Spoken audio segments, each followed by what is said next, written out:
Sacrifice's Scapex campaign editor can be used to create your own custom multiplayer levels or single-player missions. Everything from cutscenes to recorded dialogue can be customized using Scapex. With this tutorial, you will become acquainted with essential Scapex techniques. Before diving headlong into map creation, it's best to first plan out your level on graph paper. Sacrifice maps are all laid out on grids, the largest being comprised of 256 by 256 tiles. Planning on paper will give you a rough idea of where your structures, creatures, triggers, and obstacles are going to go. To start Scapex, click the Scapex icon located in the Shiny Entertainment Sacrifice folder. Once within the program, the tool menus and windows can be moved anywhere you wish. Let's generate a simple landscape. Select New under the File menu and a new scenario dialog will appear. Under Choose a Name, type a name for your map. Then check Generate Fractal Map. Choose Steepness. A value of 0 equals flat and a value of 4 equals mountainous terrain. Choose an initial size of 256 by 256. Now choose a God's tile set. For now, let's choose tile set James A. Click OK.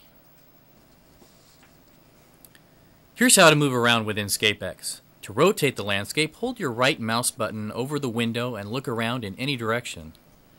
To move within the 3D space of the map, use the WASD keys or the arrow keys. The up arrow will move you forward and the down arrow will move you backwards. To hyperjump to any visible point on the landscape, hold your mouse over the desired point and press Tab. To learn more about topography editing, open the File menu and load the file Scapex Tutorial 1.1. Pressing Ctrl W will turn on the wireframe mode, so let's take a quick look. The landscapes within Sacrifice use grids of vertices, as you see before you. You will notice that each vertex connects to every neighboring vertex, allowing for smooth and rough landscapes to be generated. Now turn the wireframe mode off again to see the terrain easier. Now we'll look quickly at raising and lowering the terrain. Select Brush Bar from the View rollout. A floating toolbar containing brush sizes and brush fall-off will appear. Now go to the main toolbar and select the icon with a green landscape and an up arrow.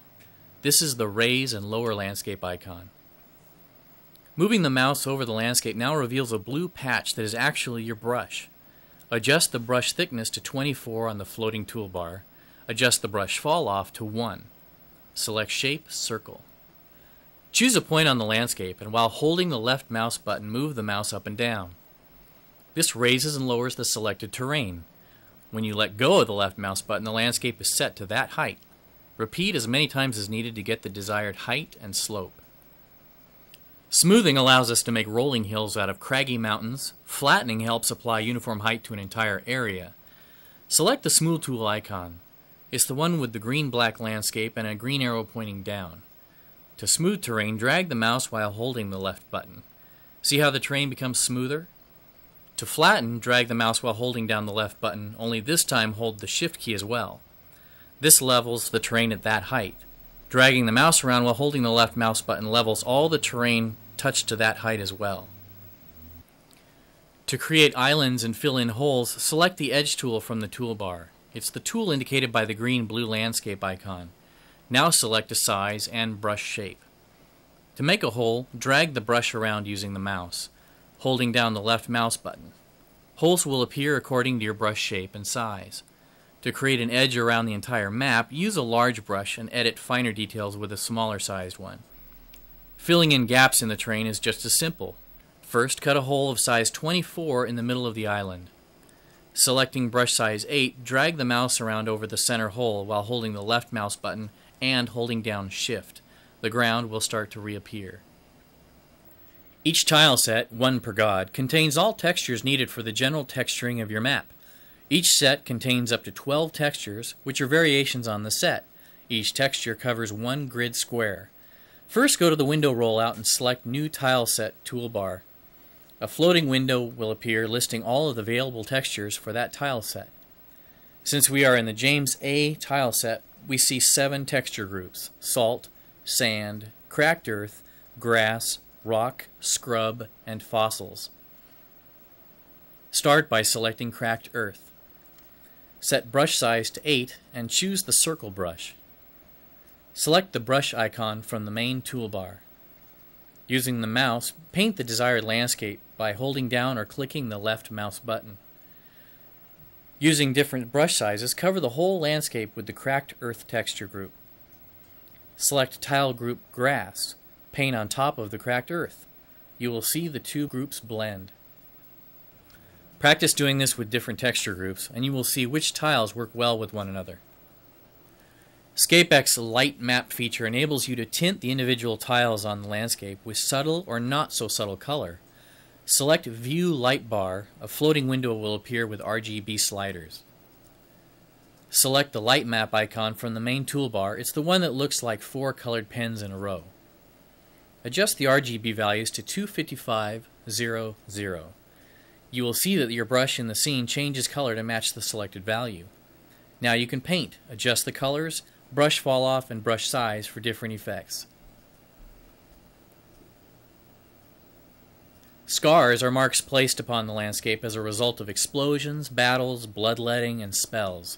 Scars can also be placed on a map beforehand in order to add substance to a story. A trail of blood, for example, can lure a player in a specific direction. Select the scar brush icon from the main toolbar. It's the one with 3 diagonal lines. Select the window rollout New Scar toolbar. Select Blood Spot. Paint using the left mouse button.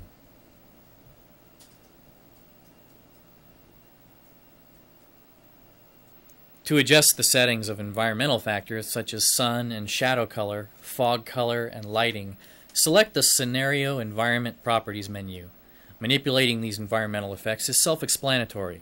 They are adjusted using RGB values and percentage and strength values. Experimenting with the sun can be a little tricky, but is mastered with trial and error experimentation. Structures are integral to the game of sacrifice. Some, such as altars, are required for a map to start properly. Here's how to place an altar, and this applies to the rest of the structures in Sacrifice as well. Before placing a structure, clear an area that is textured just using cracked earth.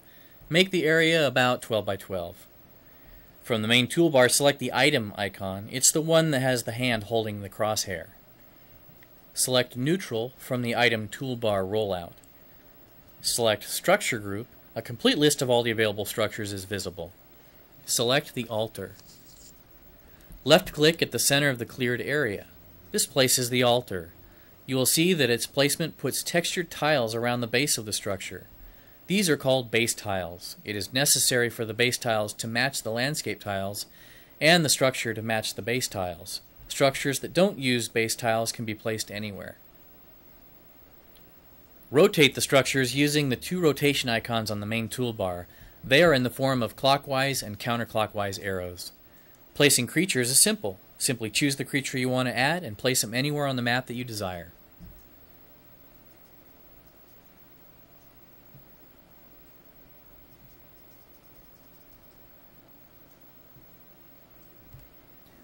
Widgets are little 3D objects only drawn to the foreground of the landscape from your camera view. Since this is the case, you can lay down hundreds to thousands of them without worry of overtaxing your CPU. Too many in one clustered area, however, can slow down slower video cards and machines, so keep the widgets light until the level gets fully tested. Select Widget Brush icon from the main toolbar. It's the little hand with the yellow sparkle tip. Select the window rollout New Widget toolbar. This will bring up a window with all the widgets for the tile set of the god you have chosen. Adjust the sliders, thickness to 12, fall off to 1, and density to 0.25. Select Shrub 1 from the widget toolbar. Left-click to drop a cluster of widgets of that type.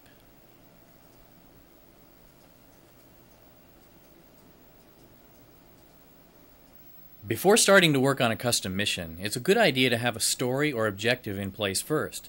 Is the mission a standard desecration mission or something more? Who is the hero? What god does he serve? How does it end? The choices are endless. The first thing to do when creating a mission is set up the various sides. Go to the toolbar, select Scenario, and then Side Properties. There should be 2 sides available, Player 1 and Side 32. Side 32 is a true neutral side and used when placing trees, neutral buildings, and the like. Player 1 is the default side for the human player in a single-player mission. Select Player 1 by clicking on it and then click the Edit button. Change the side name by clicking in the field and typing something new. Replace the generic name Side 1 Single Player Side with anything you wish. Choose a color, then click OK when you are done. Add the enemy player by selecting Add from the dialog box.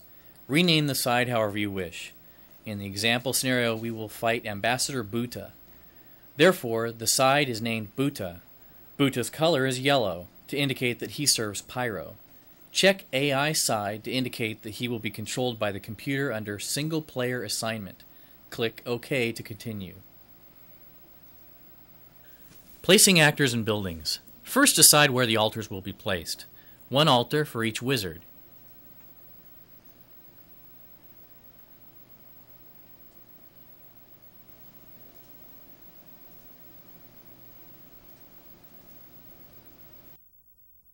Next, place the enemy wizard in a starting location. Note that when placing the enemy wizard, the exact wizard model that you want must be placed on the map.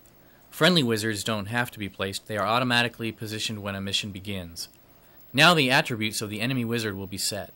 Taking Buta for an example, we will select him and leave his starting level at 1. His god allegiance will be set to Pyro, and his starting souls will be set to 8.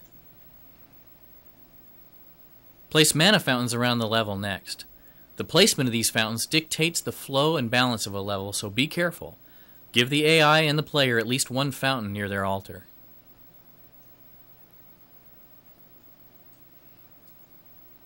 If starting forces are desired, place the desired creatures on the map in a group so that they are easily selected when starting a mission.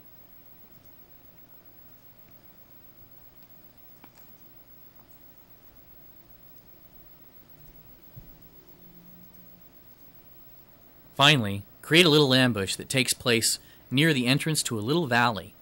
We will need to place the creatures needed for this encounter on the neutral side. This ensures that they don't wander off under enemy control until they are ready to attack. They will become enemy units and attack via use of a trigger action.